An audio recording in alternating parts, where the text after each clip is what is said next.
I grew up here in St Albans. We moved here because my dad was working at the local hospital.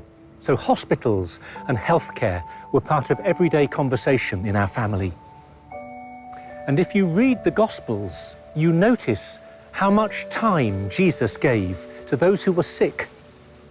There was a woman with a fever, a leper, a blind man, a paralyzed man, a woman with a wound that hadn't stopped bleeding for 12 years. These were ordinary people who needed his healing and his care. It's the same today.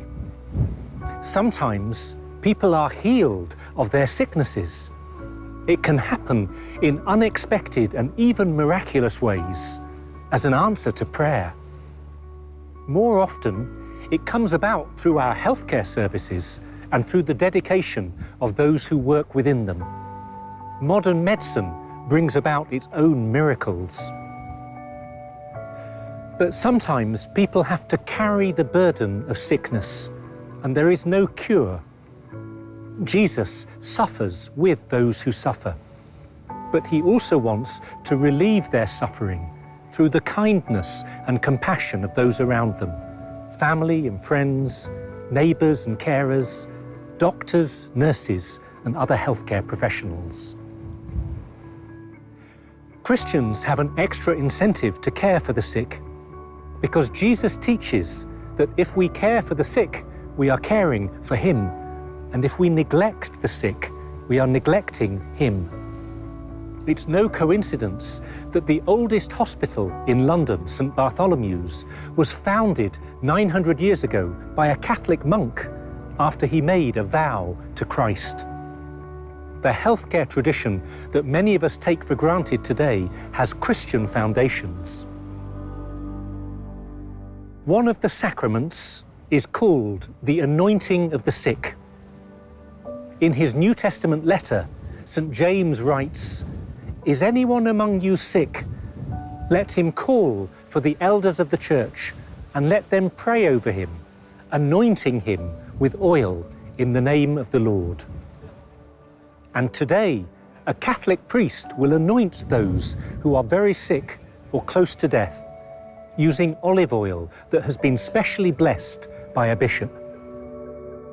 This sacrament brings forgiveness. It helps the person to stay close to Jesus. It brings them consolation and peace, and it helps them offer up their sufferings to God for the good of others. And it can bring physical and mental healing to the sick person if it is God's will. If someone is close to death, it helps them to prepare for a happy death, at peace with the Lord. And through the ministry of the priest, it allows those who are sick to receive the support of the Church and to know that they are not alone or forgotten. Sickness is a terrible burden, but with the help of Christ, it is possible to bear. Those who are sick need our love and our personal help. They also need the spiritual help offered by the Church. That's why the sacrament of the sick is such a gift. There are many other ways that we need healing as well. There can be, for example, painful memories or psychological wounds. There can be difficult relationships or tensions within a marriage or a family. We can struggle with jealousy, resentment, misunderstanding or anger, with bad habits or addictions, with unfulfilled dreams or frustrated ambitions, with an unwillingness to forgive. We can sometimes feel that life is without purpose or hope. Human life can be so beautiful, but there are many burdens as well. Jesus wants to bring help and healing to all these different situations. It doesn't mean he takes away all our problems like a magician, but he steps into our life. He gives us reassurance and hope, and he begins to put things right. And with time, he can transform a situation in ways we couldn't even imagine. We just need to ask him for his help and to give him permission. Prayer is so important. Sometimes it happens very quickly, almost miraculously. Something changes, something completely unexpected. Or sometimes it takes a lot of patience and trust on our part. But whatever the circumstances, whatever the difficulty, we must never doubt his ability to bring healing and hope. I once heard John Pridmore tell his story. He grew up in the East End of London. When he was 10, his parents separated and his world was turned upside down. He became very bitter and angry. He was in and out of prison. He got into drink, drugs, violence and crime. On the outside, his life was full of bravado, but on the inside, he was living in moral and spiritual darkness. The turning point came when he nearly killed a man in a fight in a West End nightclub.